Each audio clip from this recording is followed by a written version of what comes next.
प्रणाम प्रणाम दंडवत। हाँ, प्रणाम प्रणाम भगवान प्रणाम। तो आरंभ करते हैं। हाँ हाँ गुरु। कल्याणानां निधानं कलिमलमथनं पावनं पावनानां पाथेयं यन्मुमुक्षोः सपदि परपदप्राप्तये प्रस्थितस्य विश्रामस्थानमेकं कविवर्वचसां जीवनं सज्जनानां बीजं धर्मद्रुमस्य प्रभवतु भवतां भूतये राम नाम। विदेहराजबालिके पदप्रपन्नपालिके स्मितेन्दुरश्मिमाले सदा मनोमरालिके नृपालिके सुपालिके सती यशो निभाके कदा विधास्यसि मां कृपाकटाक्षभाजनम्। वन्दामहे महेशान् चण्डकोदण्डखण्डनं जानकी हृदयानन्द चन्दनं रघुनन्दनम्। कृष्णाय वासुदेवाय हरये परमात्मने प्रणतक्लेशनाशाय गोविन्दाय नमो नमः। यो ब्रह्मरुद्रशुकनादभीष्ममुख्यैः आलक्षितो न सहसा पुरुषस्य तस्य सद्यो वशीकरणचूर्णमनन्तशक्तिं तं राधिकाचरणरेणु मनुस्मरामि। माधवं पद्मयोनिं च नारदं वादरायणं शुकं सूतं च गोकर्णं मद्गुरुं च नमाम्यहम्। सीतानाथसमारम्भां रामानन्दार्यमध्यमाम् अस्मदाचार्यपर्यन्तां वन्दे गुरुपरम्पराम्। वाञ्छाकल्पतरुभ्यश्च कृपासिन्धुभ्य एव च पतितानां पावनेभ्यो वैष्णवेभ्यो नमो नमः।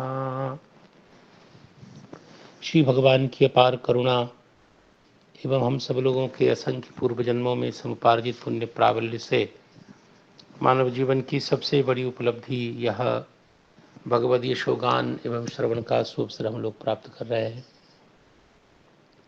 वंदनीय श्री भागवत रस रसिक महानुभाव श्री भगवान गोविंद की जो हृदयेश्वरी हैं श्री वृषभानुनंदिनी पार करुणा के संदोह में बह बह करके धीरे धीरे हम लोग उनके चरण कमल की ओर चले जा रहे हैं और इसी गति में थोड़ी तीव्रता लाने के लिए यह पवित्र ज्ञान सत्र है। बस इसी से जल को समुद्रायित करने की आवश्यकता है। बस हमने यह अभी तक के विचार सत्र में ये जाना कि जो शुद्ध भक्ति है उसको साधन बनाकर राधव माधव के, क्योंकि वही एक ध्यान योग्य हैं, उनका ध्यान हमें करना चाहिए, वही हमारे ध्येय हैं, उपास्य हैं और वही परम प्राप्य है। ये निर्धारित हो चुका है प्रथम श्लोक में। और उसके बाद तवानुभूति संभूति प्रीतिकारित दास्यताम, इस न्याय से हमें उनको यदि हृदय में पधराना है, उनका परम प्रेम निर्व्याज अनुराग हमें यदि प्राप्त करना हो, और यदि उनको, तो एक ही उपाय है, श्री ग्रंथराज इस दिव्य भागवत महापुराण का ही आश्रय करना है।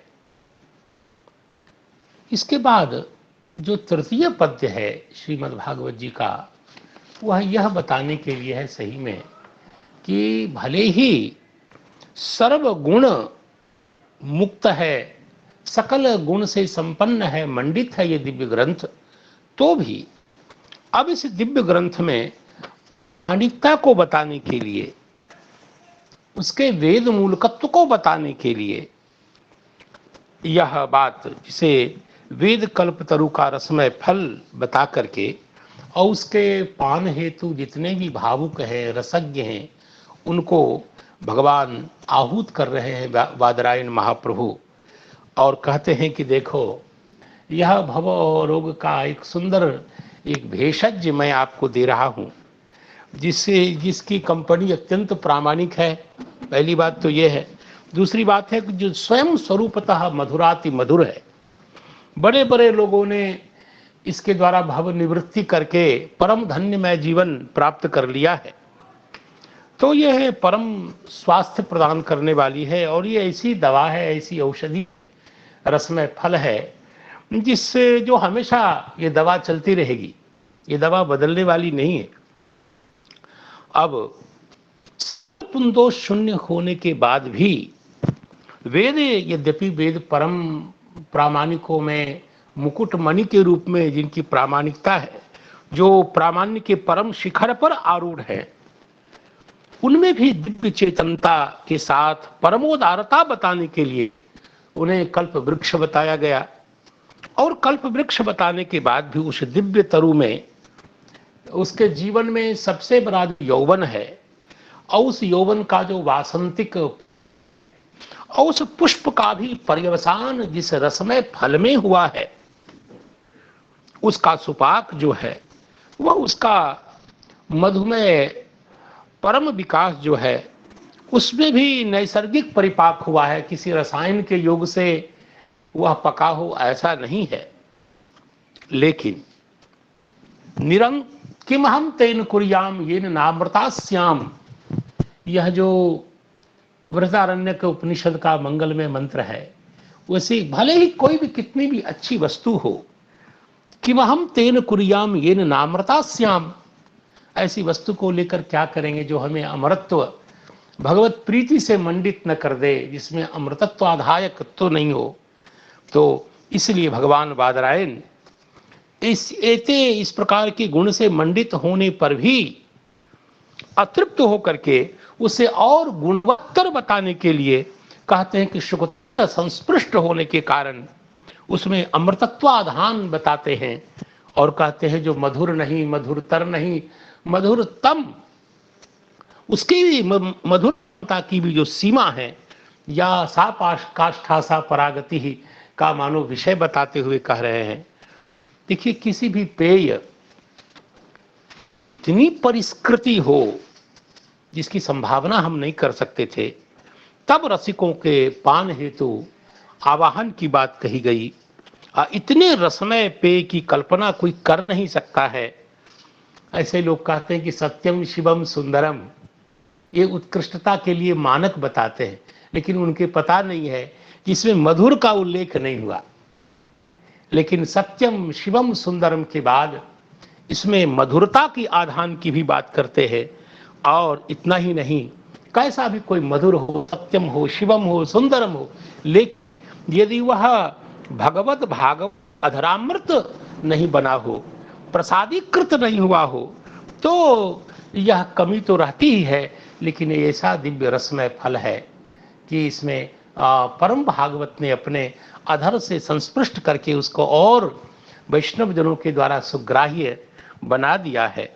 तो संसाराग्नि विदीपन से दग्ध होते हुए जितने संसार के हम जैसे लोग हैं उनके लिए मानो वो आवाहन कर रहे हैं भगवान बादरायण, लो लो तुम्हारे लिए एक बहुत सुंदर पेय सामग्री मैंने तैयार की है, पान करो। तो यह जो उनकी वितरण रसिकता है, मैं एक सेकंड में और बात कह दूं कि भगवान श्री हरि ने भी एक बार बहुत अलग अलग रूप दिखा करके, अलग अलग चित्र विचित्र दिखा करके समुद्र से अमृत को प्रकट किया था। लेकिन क्या वो अमृत भी ऐसा था क्या? नहीं था। ये बिल्कुल सत्य है।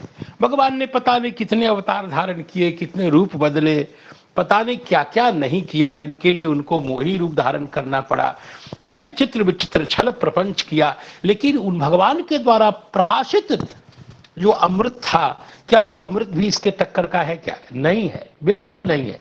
ये कहने में थोड़ा भी संकोच नहीं है कि भले भगवान ने ही प्रकाशित किया हो, वह अमृत इस अमृत के टक्कर का नहीं है। उस अमृत को पी करके तो देवता बार बार दुखी होते हैं, राक्षसों के द्वारा निपीड़ित होते हैं, लेकिन जो इस अमृत को पी लेगा, क्या बात है। तो उस इस प्रकार हम कहाँ भगवान बादरायण को छोड़कर प्राप्त करें। भगवान हरि के अत्यंत अत्यंत स्पृह स्वरूप भगवान बादरायण ने हम लोग के लिए कैसा दिव्य अमृत तैयार किया है, कैसा रसमय फल हम लोग के लिए तैयार किया है। तो हम लोग उसको, कि जो लोग संसार की ओर उन्मुख हैं, तीव्रता से नरक की ओर जाने को तैयार, ऐसे लोगों को रोक रोक करके भगवान बादरायण कर, आ जाओ आ जाओ, इस अमृत में का पान करो, पिबत भागवतम रसालयम।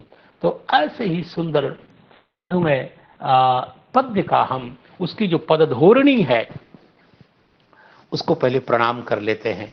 और वो पदधोरणी है, निगम कल्पतरोर गलितम शुकमुखाद अमृत द्रव संयुक्त पिबत भागवतम रसम अयम मुहुरहो रसिका भूवि भावुका।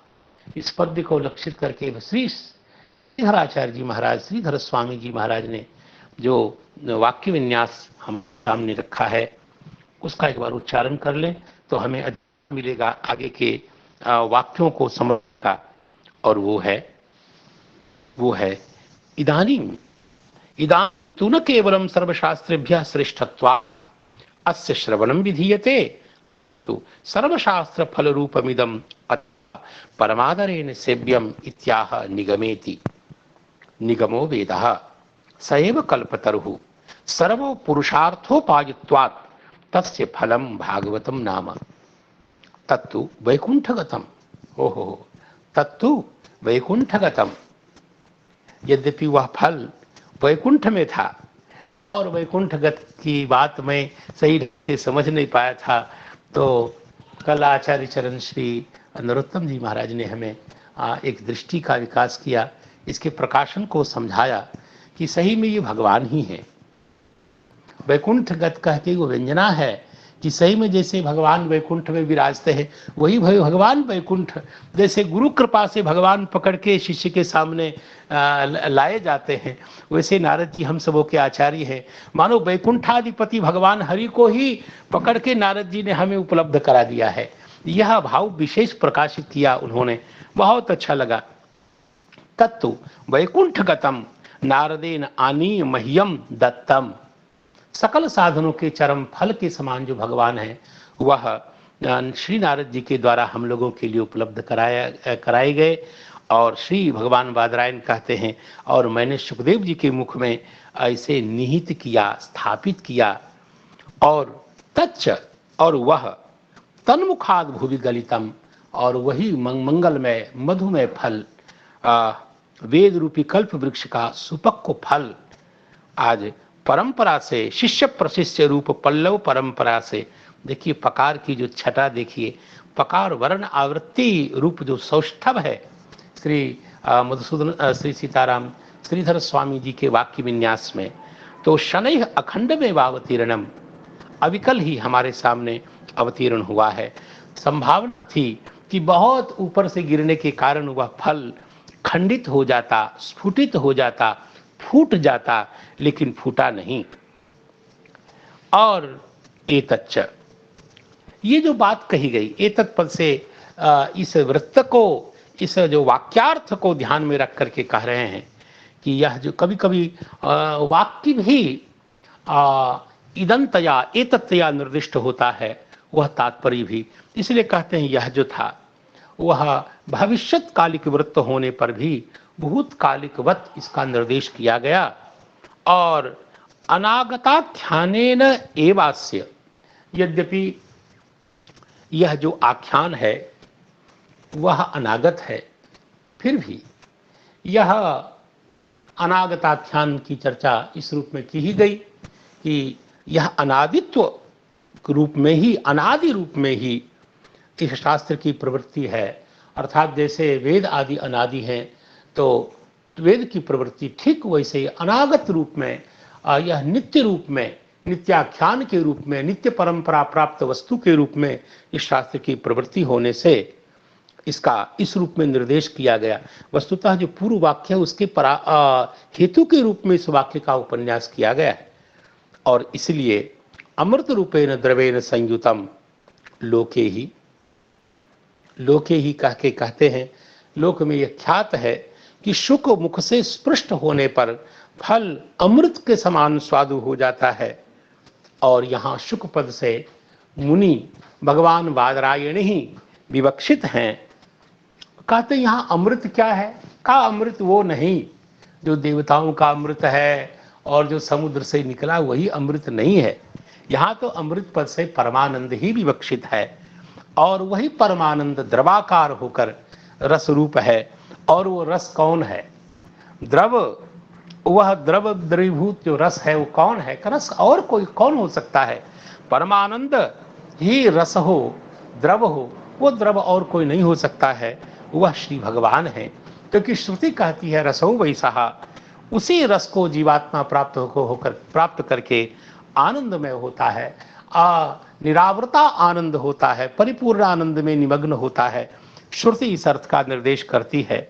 और इसलिए हे रसज्ञ, हे रसिक जन, तत्रापि भावुकाः, देखो रस बात है, भावुक होना दूसरी बात है। श्री भगवान बादरायण इस बात को बताते हैं, रसिक को रसज्ञ भी होना चाहिए और रस विशेष भावना चतुर भी होना चाहिए। जो भावुक का जो भू धातु है, मुझे लग रहा है ये केवल सत्ता अर्थ वाला भू नहीं है, ये प्राप्ति वाला जो चुरादी वाला जो भू है उससे बना हुआ लगता है। इसलिए ये प्रापक होना चाहिए, अर्थात रस की अनुभूति को प्राप्त करने वाला। देखिए, ज्ञान होना, दर्शन होना और किसी वस्तु को प्राप्त करना, ये तीनों अलग अलग तत्व है, जिसका भगवान नंदनंदन ने संकेत किया है कि भक्त्या तुन्या शक्य अहमेवं विधो ज्ञातुम द्रष्टुम च तत्र प्रवेष्टुम। तो ज्ञान, दर्शन और प्रवेश यानी प्राप्ति, ये तीनों अलग अलग तत्व है और इसका भेद यहाँ भी दिखा दिया गया। रस को जानना और रस विशेष की अनुभूति में चतुर होना। देखिए, व्याकरण को जानना और व्याकरण का रसास्वादन करना, ये दोनों भिन्न भिन्न वस्तु जैसे है, ठीक वैसे ही आगे कहते हैं। जहाँ यहाँ तक का पाठ तो भगवान की कृपा से हुआ था, अब आगे श्री राधा रानी की कृपा का अवलंबन करके इसको बढ़ाना है। अहो भूवि गलितम अलभ्य लाभोक्ति। अहो, ऐसा दुर्लभ अलभ्य पदार्थ भूवि गलितम, इस धरती पर प्राप्त है, धरती पर उपलब्ध है।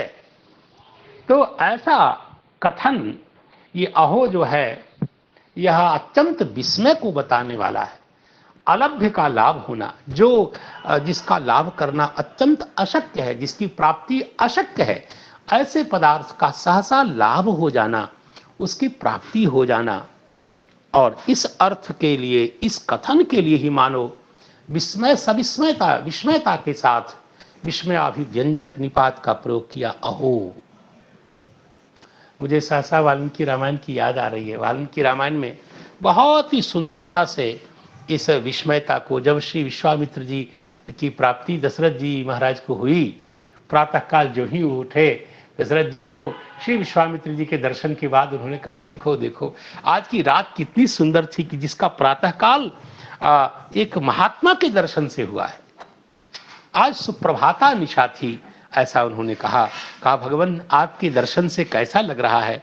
आपकी प्राप्ति से ऐसा लग रहा है यथा मृतस्य संप्राप्ति ही, मरणासन्न को जैसे सहसा अमृत मिल जाए, जैसे था वर्षम अनूदके, जैसे मरुभूमि में सहसा वर्षा हो जाए, जैसे सदृश दारेषु पुत्र जन्म अप्रजस्य च, जैसे अप्रज को अनुगुण पत्नी में पुत्र का लाभ हो जाए, जैसे प्रनष्ट धन जिसके प्राप्ति की अब कोई संभावना नहीं रह गई थी, सहसा वह धन जैसे प्राप्त हो जाए। तथैव आगमनम मन्ये स्वागतम ते महामुने, जैसे वहां कहा, ठीक वैसे असंभावित वस्तु की सहसा उपलब्धि हो जाना। इस अर्थ इसको प्रकाशित कर रहा है यह अहो निपात। तो अहो भूवि गलितम, जैसे किसी पर तत्व का को सहसा सुलभ हो जाना, इस अर्थ का प्रकाशन हुआ है। और तादृशम इदम भागवतम नाम फलम मुहुः पिबत, ऐसा इदम आहा इदमस्तु सन्निकृष्टे, यह जो सन्निकृष्ट भागवत नाम का फल है, यह जो नाम अत्यंत प्रसिद्धि को बताने के लिए है, यह जो फल है मुहुः पिबत, इसका खूब पान करो। तो यह फलम और पिबत, इसकी सहसा सन्निधि के कारण जो एक प्रश्न स्वाभाविक है उसका उत्थापन करते हैं ननु के द्वारा। ननु त्वगष्ट्यादिकम विहाय फलाद रसः पीयते। हम फल से जब भी रस पीते हैं तो सीधे फल को पी नहीं पाते, तो क्या करते हैं, त्वक और अष्टि, त्वक तो हो गया छिलका, और अष्टि ये सही में अभी गांव में आठी के रूप में बोलते हैं, और अष्टि शब्द का अर्थ बता दिया, जिसको बीज के रूप में फल के अंदर जो अष्टि होती है, अष्टि के लिए कहा सावरण बीजम, आवरण वाला, आवरण बिल्कुल कठिन आवरण वाला जो बीज है, बीज ही अष्टि है। लेकिन इस अष्टि की विशेषता है कि वो कठोर आवरण से युक्त है, उसी को अष्टि कहते हैं। और कहते हैं यहाँ आदि जो है, आदि पद से क्या आप निर्देश करना चाहते हैं, त्वक हो गया, छिलका हो गया, अष्टि भी समझ गए, और आदि पद से, तो आदि पद से श्री वंशीधराचार्य बहुत अच्छी बात कहते हैं कि तदंतस तृणादि ग्रह, ग्रह नाम ज्ञानम। तो कभी कभी जैसे आम को उदाहरण की, वो तो चक्रवर्ती सम्राट है फलों का, तो आम में आप देखेंगे कि छिलका भी है, गुठली है, और गुठली से सटा सटा एक जो एक तृण जाल जैसा होता है, उसका परामर्श आप कर सकते हैं। इसलिए कहते हैं त्वगष्ट्यादिकम विहाय, इन सब को छोड़ करके ही, अलग करके ही फल से रस पिया जाता है।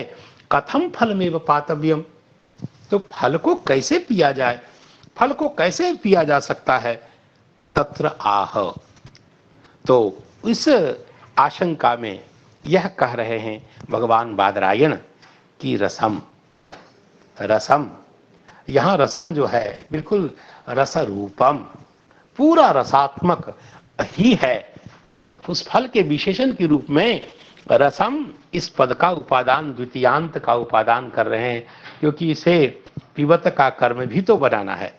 तो पिबत इसका कर्मभूत जो रसम, यह रस को रस रूपमेव फलम, रस रूपमेव फलम, ऐसा वो कहना चाहते हैं। अतः यहां रसम कह के बता दिया कि त्वक अष्टि आदि जो हेय अंश होते हैं, जो फल में जिसका परित्याग करने योग्य हेय जो अंश होता है, उसका यहां अभाव होने के कारण फलमेव कृत्स्नम पिबत, फल को ही, पूरा का पूरा फल ही पी जाओ, फल ही पिया जाना चाहिए। इसमें ऐसा कोई फल नहीं है जिसमें कुछ हेय अंश हो, छिलका हो, गुठली हो, अन्य कुछ हेय हो, ऐसा नहीं है। विशुद्ध पेय फल है, पूरा का पूरा फल ही आप पी जाओ, ऐसा ये कहा गया अत्र। और यहां जो बताया जाना चाहिए वो ये है, ये कह रहे हैं कि देखिए यहां थोड़ा व्याकरण संबंधी कुछ चर्चा आ गई है। अत्र च रस तादात्म्य विवक्षया, यह जो आपने जो पुस्तक का निर्देश किया और जिसको मैंने प्रिंट आउट कराया, उसमें कुछ गड़बड़ लिखा हुआ है, डंडा होना चाहिए वहां नहीं है, जहां नहीं होना चाहिए वहां है, ऐसा मुझे लगा। यो मूल जो दूसरे ग्रंथ से मैं अभी देख करके आपके चरणों में प्रस्तुत हूं। अत्र च रस तादात्म्य विवक्षया, रस की रूपता की ही विवक्षा, रसात्मकता की विवक्षा होने के कारण, अर्थात यह फल रस ही है, रसाभिन्न है। यद्यपि जिसको तादात्म्य कहते हैं उससे भिन्न होते हुए उससे अभिन्न के रूप में प्रतीति जिसकी हो रही है, इसलिए रस तादात्म्य की विवक्षा के कारण रसवत्वस्य अविवक्षितत्वात्, हम ये नहीं कहना चाहते कि इस फल में रस है। देखिए, जैसे हम ये नहीं कहते कि भगवान में आनंद है, भगवान ही आनंद है, भगवान में भी आनंद है, लेकिन जैसे भगवान में भी ज्ञान है और भगवान ज्ञान रूप है, भगवान नित्य ज्ञानवान है, यह भी सही है, और भगवान स्वयं आनंद है, भगवान स्वयं ज्ञान है। तो ज्ञानानंदमयता भी बताना चाहते हैं और ज्ञानाश्रयता भी जैसे बताना चाहते हैं। यहाँ हम तो बिल्कुल क्या ना चाह आधाराधेय भाव की विवक्षा ही नहीं करना चाहते। भगवान में ज्ञान है ऐसा नहीं बोलेंगे, ऐसा बोलने पर भगवान अलग हो जाएंगे, ज्ञान अलग हो जाएगा। भगवान में आनंद है ऐसा जब बोलते हैं तो आनंद अलग होता है और भगवान अलग हो जाते हैं। इसलिए हम आधाराधेय भाव की विवक्षा ही नहीं करना चाहते, और जब विवक्षा नहीं करेंगे तो सारा प्रत्यय प्रत्यय तो विवक्षा के अधीन ही है। आप उसी अर्थ को, विवक्षित अर्थ को प्रकाशित करने के लिए ही उन अर्थों को प्रकाशित करने वाला प्रत्यय लगाते हैं। जब हम विवक्षा ही नहीं करना चाहते तो प्रत्यय जबरदस्ती आ जाएगा, ऐसा तो है नहीं। इसलिए कहते हैं रसवत्व, रसाश्रयत्व की हम विवक्षा ही नहीं करना चाहते। देखिए, यहां रसवत्व वो रसवत्व नहीं है। ये बहुत अच्छी तरह से जैसे ये नैयायिक लोग कभी कभी बहुत जंजाल करते हैं। वो कहते हैं धूमवत्वम धूमः, और उनकी दृष्टि से वो सही भी है। धूमवत्व धूम ही है। प्रकृतिजन्य बोध प्रकारो भाव, प्रकृति के जन्य बोध में धूमवत्व इत्यादि में धूम ही अर्थ होता है। वैसे रसवत्व का मतलब रस ही होता है, लेकिन इस तात्पर्य से यहाँ रसवत्व का प्रयोग नहीं है। यहाँ ये कहना चाहते हैं, क्योंकि ऐसा रसवत्व का अर्थ यदि रस ही हो तो रसस्य अविवक्षितत्वात्, ऐसा तो अभिष्ट नहीं है। तात्पर्य है कि रसवत्व का मतलब रस संबंध।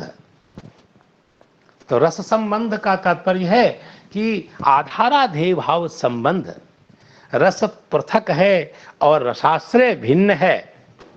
इस रूप में हम भेद की विवक्षा नहीं करना चाहते। इसलिए रसवत्वस्य अविवक्षितत्वात्, वो हमारा विवक्षित नहीं है। आधाराधेय भाव संबंध हमारी विवक्षा नहीं होने के कारण गुणवचनेपि रस शब्दे, गुणवचन, इसको हम उस आधार पर भी देखेंगे श्री वंशीधराचार्य जी क्या कह रहे हैं। तो गुणवचन रस शब्द है तो भी यहां मतुपः प्राप्त्य भावात, मतुप प्रत्यय की प्राप्ति नहीं होने से, प्राप्ति ही नहीं है। मतुप प्रत्यय की प्राप्ति तो तब हो ना जब मतुप का अर्थ विवक्षित हो। मतुप विधायक सूत्र पहले देख लेते हैं। वह तो व्याकरण के सब लोग जानते हैं कि तदस्यास्त्यस्मिन् इति मतुप, वह इसमें है अथवा इसका है। तो या तो आरतया या संबंध रूप में यदि विवक्षा हो, या उससे संबंधित है या उस तदधिकरण वाला है, तो इस अर्थ में प्रकृति से प्रत्यय हम करते हैं। इससे भी एक अच्छी बात तो यह है कि कुछ आचार्य ने, यद्यपि आधाराधेय भाव भी एक संबंध ही है और अस्य कहने से भी काम चल सकता था।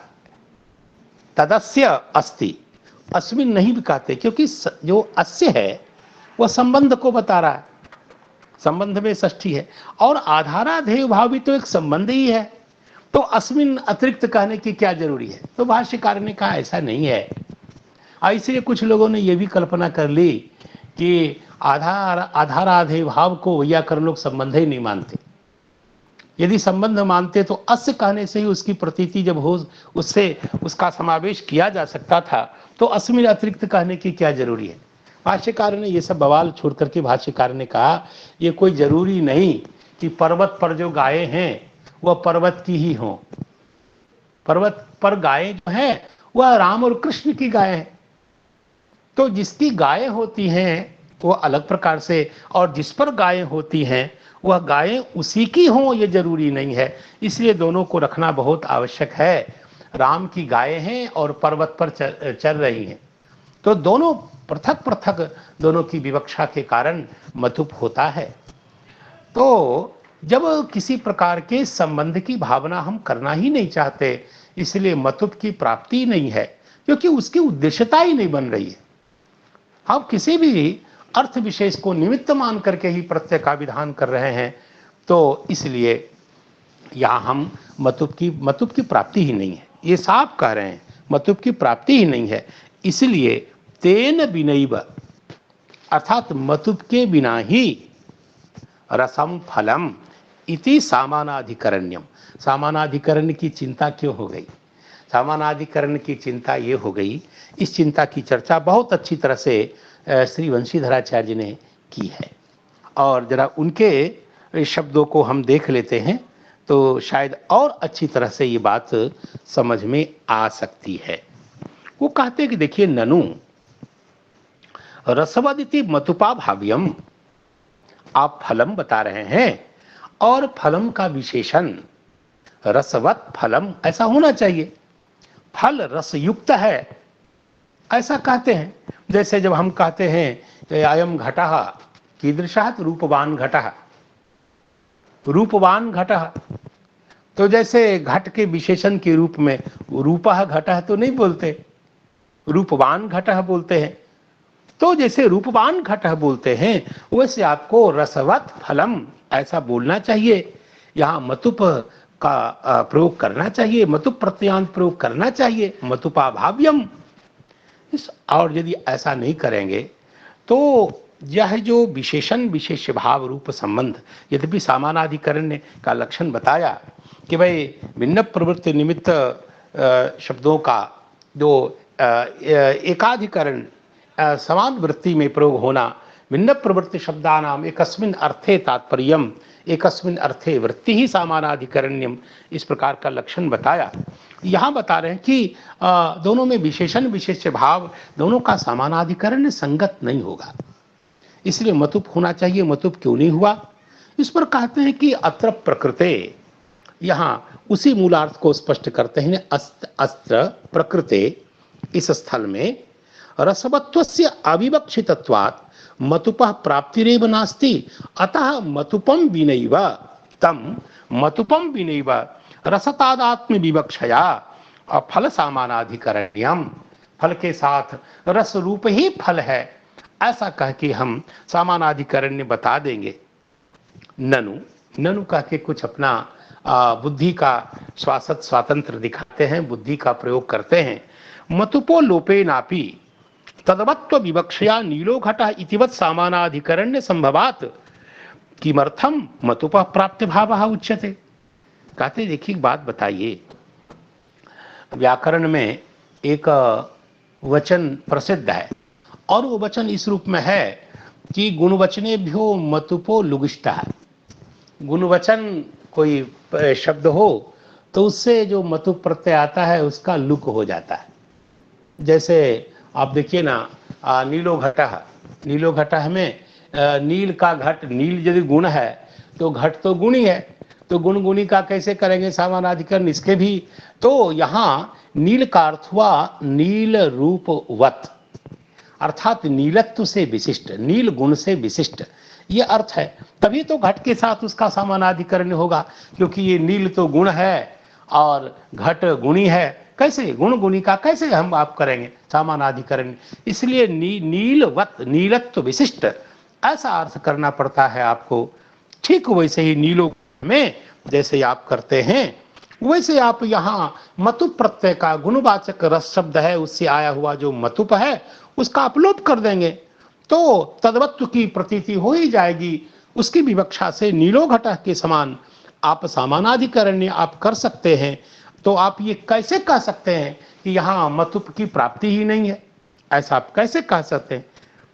यह इस प्रश्न का आशय अत आह अगुण वचने भी, यह कह रहे हैं ये उन्होंने अगुण वचने भी ऐसा लिखा है, अगुण वचने भी, और यहाँ और इन्होंने आगे भी बढ़ाया है कि गुणम मुक्त्वा, को छोड़ करके जब गुणी अर्थ में जब कोई शब्द पर्यवसन होता है, उसका पर्यवसान गुण का बोधक न हो करके वो गुणी का बोधक जब हो जाता है तो वही तेभ्यो मतुपो लोपो भवति, ऐसे से मतुप का लोप होता है। ऐसी प्रकृति से ही जो स्वाभाविक रूप से गुण परक न हो करके गुणी परक हो, ऐसे ही शब्दों से मतुप का लोप होता है।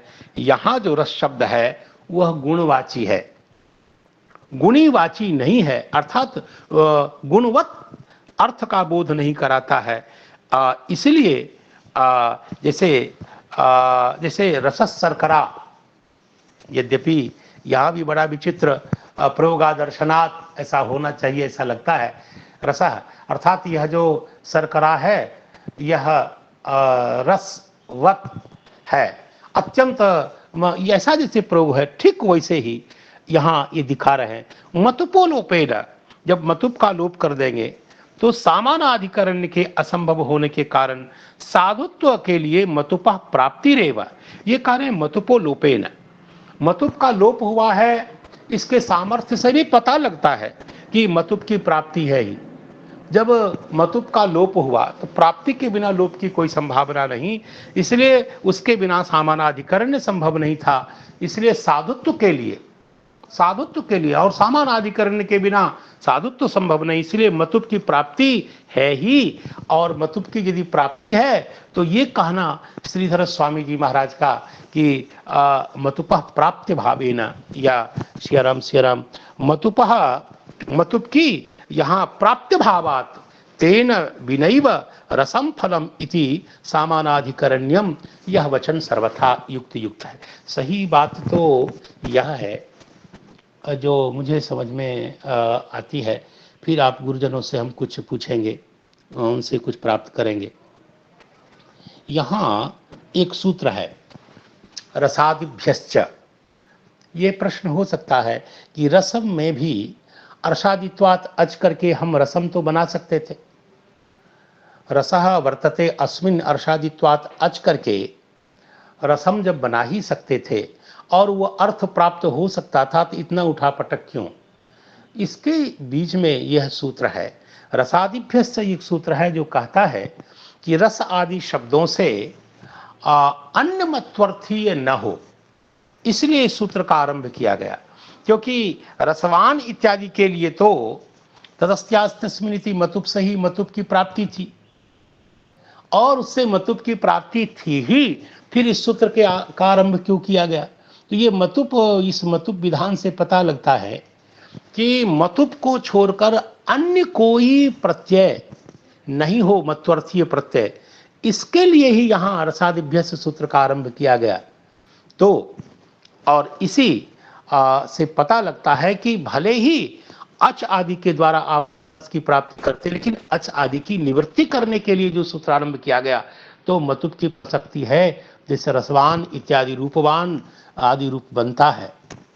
यद्यपि ये विचार चला, यही एक वार्तिक है गुणात, और उसका तात्पर्य है कि गुणवचन से ही हो गुणग्रहण, ये बताता है कि यह गुणग्रहम रसादि नाम विशेषणम, और इसीलिए जैसे रसिक शब्द का प्रयोग, यहाँ तो ठन का प्रयोग हुआ, इसलिए आचार्यों ने कहा रसिक इत्यादि में रस शब्द से भाव का ग्रहण होता है, न कि ये नैयायिकों के यहाँ प्रसिद्ध जो रसनाग्राह्य गुण रसा, उसका परामर्श नहीं होता। इसलिए जब गुणवचन से मतुप लुप की बात जब की जाती है तो गुण का अर्थ है गुणवान, इस अर्थ में प्रसिद्ध जो शुक्लादि शब्द है, उस शुक्लादि शब्दों से जो मतुप है उसका लुक होता है, उसका आप लुक इष्ट होता है। इस प्रकार हम देखते हैं तो मोटी मोटी बातें तो इतनी सी ही हैं कि यहाँ आधाराधेय भाव की विवक्षा न होने के कारण, यानी रसवत्व की विवक्षा न होने के कारण, गुणवचन होने पर भी, यद्यपि यहाँ ने लिखा अगुण वचने भी, ये जो हमें यह प्रिंट आउट के रूप में हमने प्राप्त अगुण वचने भी, जबकि यह मूल टीका जो श्रीधर स्वामी जी महाराज की है उसमें लिखा है गुण वचने भी। तो रस शब्द तो गुणवचन है ही, और इसलिए वहां मतुब की प्राप्ति है, लेकिन प्राप्ति क्यों नहीं हुई तो उसको पहले ही कह दिया, रसवत्व की अविवक्षा होने के कारण प्राप्ति नहीं है, इसलिए मतुब के बिना ही उस अर्थ की प्रतीति हो रही है, इसलिए रसम फलम इस प्रकार सामानाधिकरण बन जाता है, कोई दिक्कत नहीं है। मुझे लगता है और भी किसी हमारे पूज्य गुरुजन कुछ हमें बताना चाहेंगे तो वो हमें बता करके मार्गदर्शन दे सकते हैं, हमें आलोक प्रदान कर सकते हैं। महाराज ठीक तो है, अच्छा चल रहा है, सही बताया आपने। चलिए तो बस अब क्या है, ज्यादा ये हम भी मतुब फतुब के चक्कर में ज्यादा पड़ना नहीं चाहते, ये जंजाल है महाराज, यही अमृत का ही पान करना चाहिए, फल के निरूपण के क्रम में मतुब प्रत्यय क्या करेगा। इसलिए बहुत अच्छा कह दिया, हमें अभय कर दिया, हम कुछ संदिहान रहते हैं तो आपके आशीर्वाद से निर्भयता मिल गई।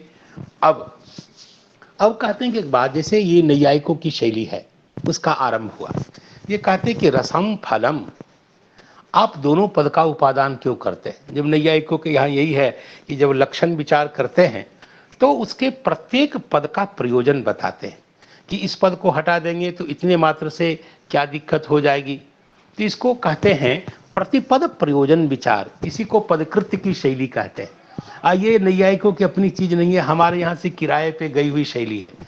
ये वैयाकरण लोग इस ढंग से विचार करते हैं, सूत्र प्रत्येक सूत्र के न्यास का प्रयोजन जैसे विचार करते हैं।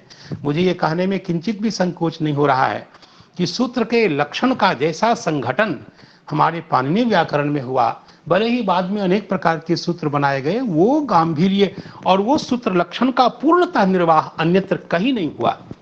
और ये जो शैली है पदकृत्य की शैली, ये वैयाकरणों के यहाँ से अन्यत्र शास्त्र में गई।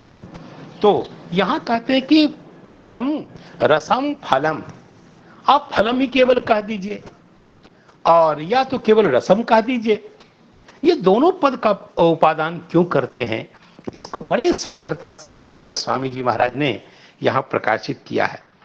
तत्र फलम इत्युक्ते, केवल फलम मात्र कर देंगे तो क्या होगा, फल का कोई पान तो संभव नहीं है, फल को कोई पीता नहीं है, ये लोक विरुद्ध बात है कि फल को कोई पी रहा हो।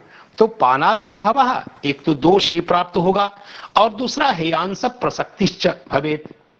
केवल फलम मात्र कह देते तो उसके पान की संभावना नहीं होती, जबकि हम पिबता बोल रहे हैं तो फलम पिबता ऐसा बोलने में, ऐसा समझने में थोड़ी कठिनाई होती, क्योंकि फल में पेयता नहीं है और फल मात्र कहने से उसमें जो छिलका गुठली आदि की जो प्रसक्ति है, हेय अंश की प्रसक्ति, ये दोनों दिक्कत बनी रहती है। इसलिए हमने उस पाना संभवत्व की निवृत्ति के लिए और हेयांश प्रसक्ति की निवृत्ति के लिए हमने रसम ऐसा कहा है।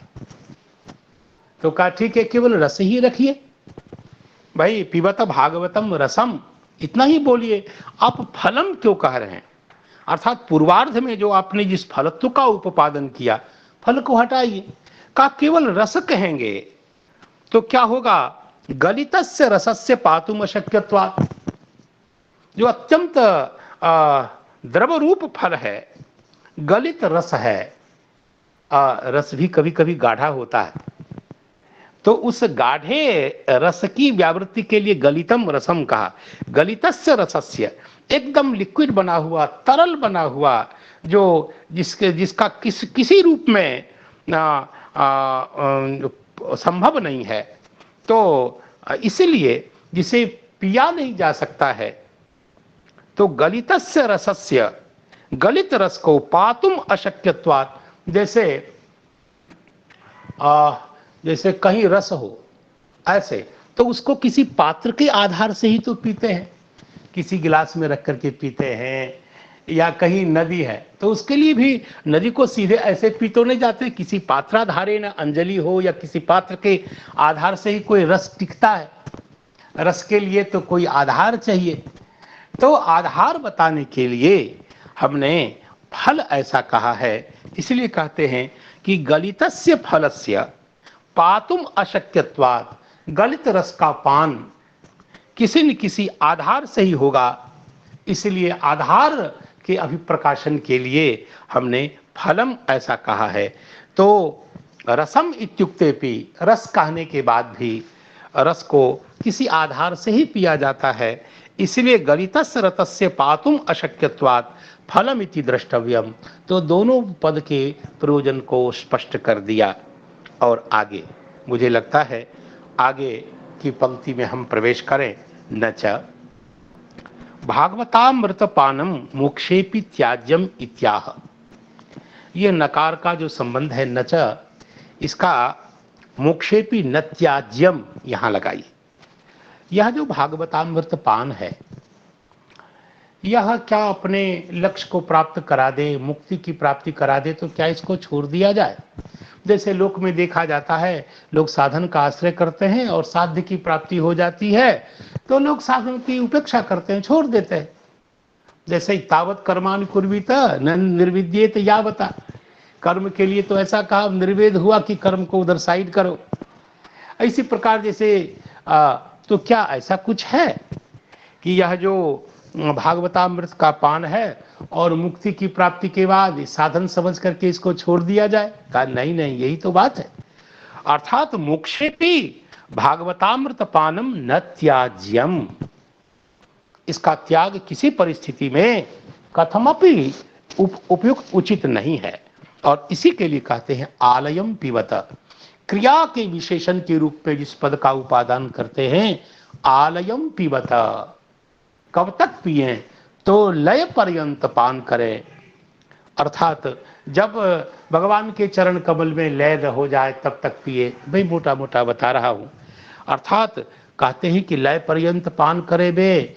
लय का मतलब क्या है? को नाम लय, तो कहते हैं लयो मोक्षः, लयो मोक्षः। और यहां जो आलय में जो ये आंग है, ये आ है, ये किस अर्थ को प्रकाशित करता है? का अभिविधौ, अभिविधौ आकार। यह जो आलयम का जो आ है वो अभिविधि में है, यदि मर्यादा में नहीं है। क्योंकि मर्यादा और अभिविधि, आंग मर्यादा अभिविध्यो हो, इसमें इसका विचार हुआ बहुत अच्छी रीति से। और यह जो समास करते हैं आंग के साथ, वहां भी कर्म प्रवचीय मानते हुए विभक्ति का विधान करते हैं, वहां भी आंग के विषय में दो चर्चा हुई कि पंचम पांग परिधि में भी ये चर्चा हुई कि यह आंग कभी तो मर्यादा अर्थ में होता है, कभी अभिविधि अर्थ में होता है। तो मर्यादा और अभिविधि अर्थ में विद्यमान जो आंग, उसका लय के साथ समास करते हैं और लयम अभिव्याप्य ऐसा अर्थ करते हैं। आलयम रूप बनता है अभिभाव समास के कारण। तो कहते कि ठीक है, ये बात तो समझ में आ गई, अब आप बताइए कि इसका अर्थ क्या है अभिविधि का और मर्यादा का? तो कहा और कुछ नहीं, सामान्यता समझ लीजिए इतना ही कि तेन बिना, तेन बिना ये मर्यादा है और तेन सह ये अभिविधि अर्थ को प्रकाशित करता है। और इसको उदाहरण के द्वारा भट्टो जी दीक्षित तो भगवान के भक्त हैं, उदाहरण भी ठीक ठीक देते हैं। और उन्होंने कहा उदाहरण में आमुक्ते संसार, यह संसार कब तक है भाई? तो मुक्ति पर्यंत। अमुक्ति पर्यंत का तात्पर्य ये हुआ कि मुक्ते प्राक, मुक्ति से ठीक पहले पहले संसार है, तो ये मर्यादा है। लेकिन आ सकलम ब्रह्म, आ सकलम तात्पर्य क्या हुआ आ सकलम का?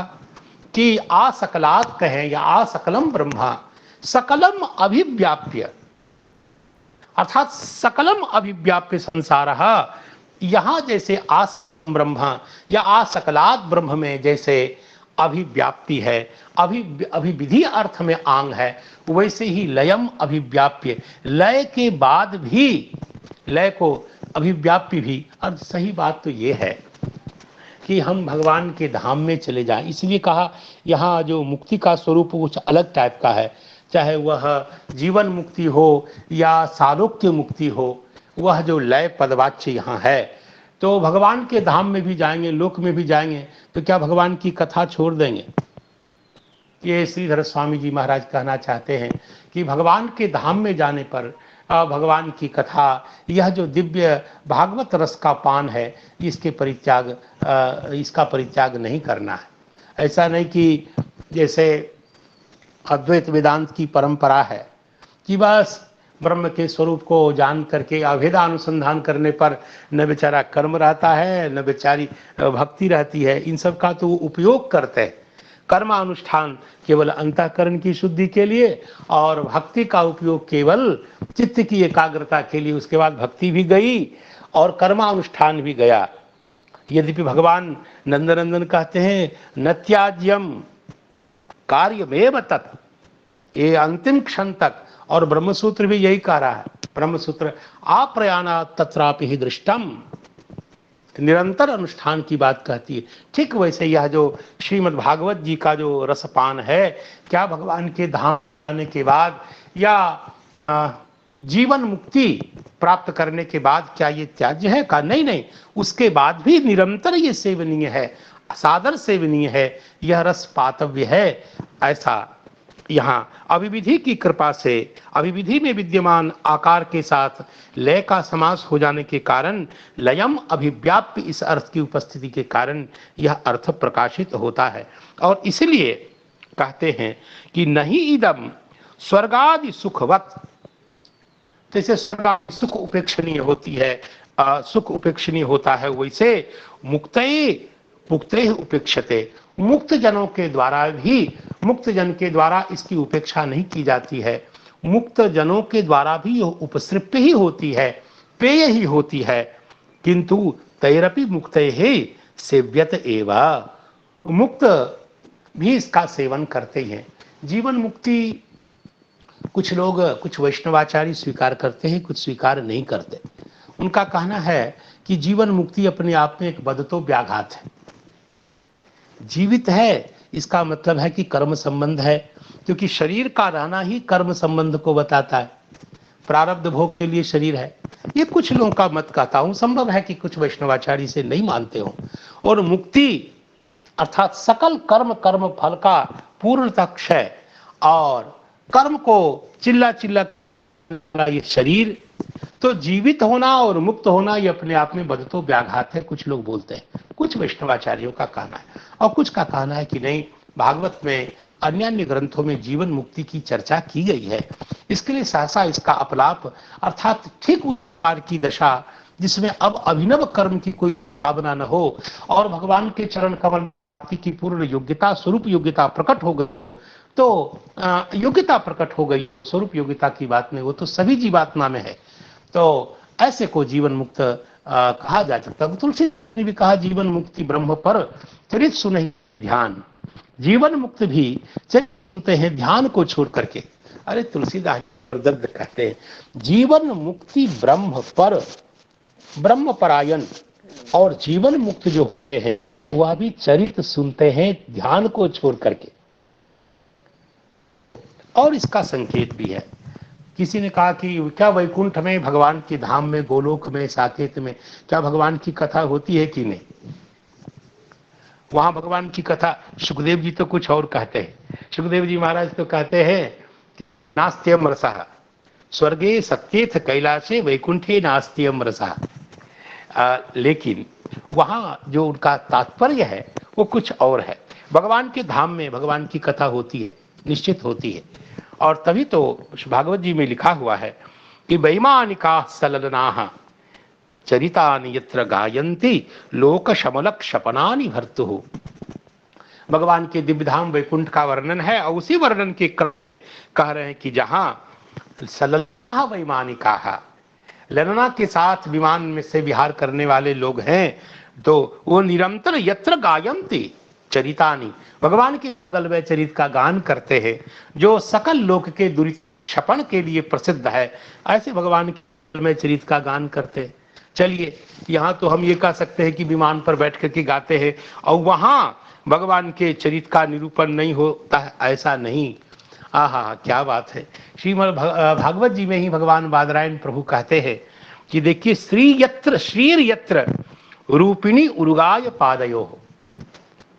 भगवती महालक्ष्मी भगवान के दिव्य धाम में उरुगाय पादयो करोति मानम, बहुधा विभूति भी, अपने ऐश्वर्य के कारण भगवान की नित्य सपर्या पूजा करती हैं भगवती महालक्ष्मी माता।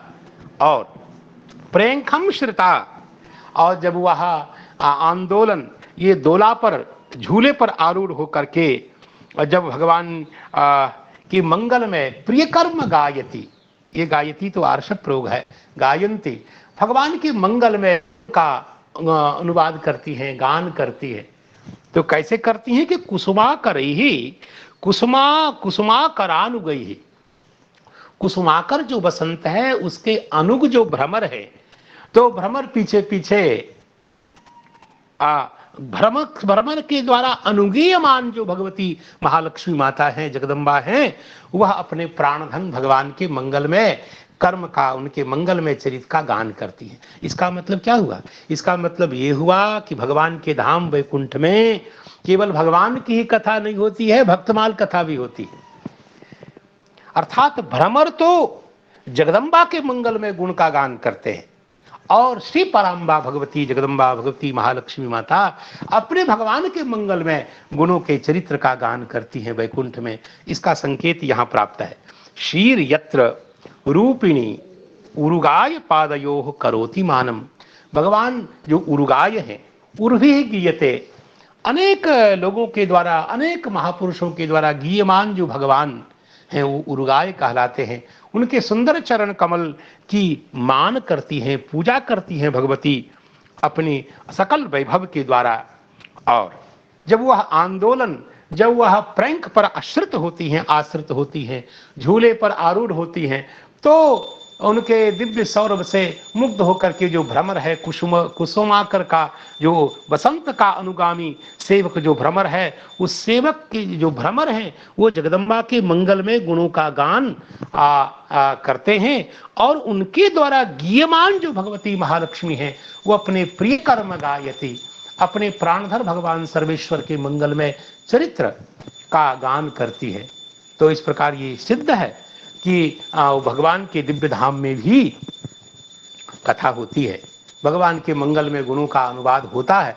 और सही में देखिए भागवत जी ही ऐसे हैं, भगवान का भी चरित्र है, भगवान के भक्तों का चरित्र है, इसलिए ये विशुद्ध भागवत की कथा होती है, ऐसा सिद्ध हुआ। ऐसे तो भगवान का कोई चरित्र है नहीं है जिसमें केवल भक्त का चरित्र अनुस्यूत न हो, क्योंकि भगवान भी भक्त हैं भक्त के। इसलिए भागवत जी में लिखा है भगवान भक्त भक्तिमान। भगवान का लक्षण क्या है? तो भगवान वही है जो भक्त के भक्त है। भगवान भक्त भक्तिमान एवं स्वभक्तयो राजन, भगवान भक्त भक्तिमान। और भक्त का ऐसा कोई चरित्र नहीं है जिसमें भगवान का चरित्र अनुस्यूत न हो। तो इस प्रकार यह जो दिव्य भागवत है, इसकी कथा भगवान के दिव्य धाम में होती है। इसलिए मुक्तोपसृप्य जन जो हैं, मुक्त जन जो हैं, वह भी भगवान के धाम में, वहाँ भगवान के मंगल में चरित्र भागवत जी का रस पीते ही पीते हैं। और इसलिए यह जो अभिविधि के अर्थ में जो आंग है और उसका समास होकर के जो आलयम बना है, इसलिए ऐसा नहीं कि मुक्त जन के द्वारा मुक्ति पर्यंत ही इसका गान होता है, इसका पान होता है। मुक्ति की अवस्था के बाद मुक्त जनों के द्वारा भी यह मंगलमय रस पीयमान होता है, पिया जाता है। इस अर्थ का प्रकाशन यहाँ किया गया श्रीधर स्वामी जी के द्वारा ही। नहीं इदम स्वर्गादि सुखवत, जैसे स्वर्गादि सुख हेय होता है, स्थिति विशेष में त्याज्य होता है, वैसे यह मुक्तों के द्वारा उपेक्षणीय नहीं है, किंतु सेव्यते एव। और बताते हैं कि कैसे इसको एक उदाहरण के द्वारा, एक श्लोक के द्वारा पुष्ट करते हैं। वक्षति ही, आगे स्वयं बताएंगे ग्रंथकार।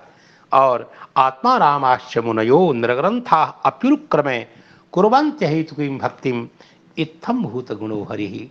भगवान हैं ही कुछ ऐसे कि उनका कोई परित्याग कर ही नहीं सकता, उनके मंगल में गुणों का परित्याग हो ही नहीं सकता, जो आत्मा में ही रमण करते हैं। ऐसे आत्माराम महात्मा जो मुनिजन हैं और निर्ग्रंथ, जिनके कटी में सूत्र, सुखदेव जी इसके उदाहरण हैं, और निर्ग्रंथा जहाँ से निकल गई है ग्रंथि, ग्रंथ अर्थात जो सकल वासना से शून्य है, ऐसे निर्ग्रंथ जो आत्माराम मुनिजन हैं वह भी उरुक्रमे अहेतुकीं भक्तिम कुर्वन्ति, भगवान में अहेतुकी भक्ति करते हैं और भक्ति पद से श्रवण आदि विवक्षित ही है और इसलिए निश्चित ही भगवान की कथा का श्रवण करते हैं। और कहा क्यों? कहा भगवान है ही ऐसे, उनके मंगलमय चरित्र का की कोई उपेक्षा कैसे कर सकता है? जिसको चस्का लग जाए, जिसको उसका रस मिल जाए, वह कथमपि भगवान के चरित्र का की उपेक्षा नहीं कर सकता, परित्याग कर ही नहीं सकता। इत्थम भूत गुणो हरि, ऐसा कह के बताया। तो अभी यथा कथनचित जैसी भगवान की कृपा, जैसे बुद्धि, जैसी जो कुछ भी साधन संपत्ति था, भगवान के अनुग्रह का जो कुछ स्वरूप था, उसके आधार पर मैंने आप सब गुरुजनों, भक्तजनों और वैष्णवजन और हमारे अभिभावक जन के समक्ष उनकी कृपा से मैंने सेवा की, सपर्या की। श्री राधा मुकुंद भगवान के युगल चरणों तक मेरा ये प्रणाम पहुँचे, क्योंकि हमारे को नाम तत्प्रतिविनांजलि मत्स्य कुर्यात, हम जैसे जीवों के पास उनको प्रणाम करने के छोड़कर और कुछ भी नहीं है, सब कुछ तो उनका ही दिया हुआ है। इसलिए उनके युगल चरणों में प्रणाम करके सकल त्रुटि प्रमाद के लिए गुरुजनों के समक्ष क्षमा याचना करता हुआ और इस श्लोक का उच्चारण करता हूँ। निगम कल्पतरोर गलितम फलम शुकमुखादमृत द्रव संयुतम पिबत भागवतम रसमालयम मुहुरहो रसिका भुवि भावुका। और श्री भगवान का मंगलायतन जो नाम है उसका उच्चारण करता हूँ। हरे कृष्णा कृष्ण कृष्ण हरे हरे, हरे राम राम राम हरे हाँ, विवेकानंद प्रभु जी, प्रणाम प्रणाम। कल से शाम को आप